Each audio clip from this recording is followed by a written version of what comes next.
Hello friends, പുളിയച്ചാറ് വേണം. പുളിയച്ചാറ് ഞാനില്ലേ വീഡിയോയിൽ സാധനങ്ങളൊക്കെ വാങ്ങാൻ പോയപ്പം അവിടെ അങ്ങനെ ഒരു സാധനം കണ്ടേ.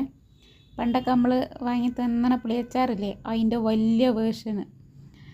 ഈ സാധനം ശരിക്കും പുളിയച്ചാറ് നമ്മൾ പറയുമെങ്കിലും ഇത് പുളിയച്ചാറില്ല. ഇതെന്ന് പറയുന്നത് നമ്മൾ എലന്തപ്പഴല്ലേ, എലന്തപ്പഴത്തിന് വേറെന്തോ പേരുണ്ടോ എന്നുള്ള എനിക്കറിയില്ല. അപ്പോൾ ആ കൊണ്ട് എന്തോ ആക്കണമെന്ന് തോന്നുന്നു. അതിൻ്റെ കുരുവല്ല നമ്മൾ ഈ പുളിയച്ചാറിൻ്റെ ചെറിയ പാക്കറ്റിലൊക്കെ കിട്ടൽ. ഇതിൽ കുരുവൊന്നുമില്ല കേട്ടോ. വോയിസ് ഓവർ കൊടുക്കുമ്പോൾ വായിൽ വെള്ളം വരുന്നത് സംഭവം തിന്ന് കഴിഞ്ഞാണല്ലോ. അപ്പോൾ വായിൽ വെള്ളം വരുന്നു. എന്തായാലും സാധനം സൂപ്പർ കേട്ടോ. പക്ഷേ എനിക്ക് തോന്നുന്നു ഈ വലിയ പാക്കറ്റിലുള്ളതിനെക്കാളും പൊളി നമ്മൾ പണ്ട് നമ്മൾ ചെറിയ മക്കളൊക്കെ ആകുമ്പോൾ വാങ്ങി തിന്നണ ചെറിയ പൊതിയിട്ടുള്ള സാധനം തന്നെ കേട്ടോ.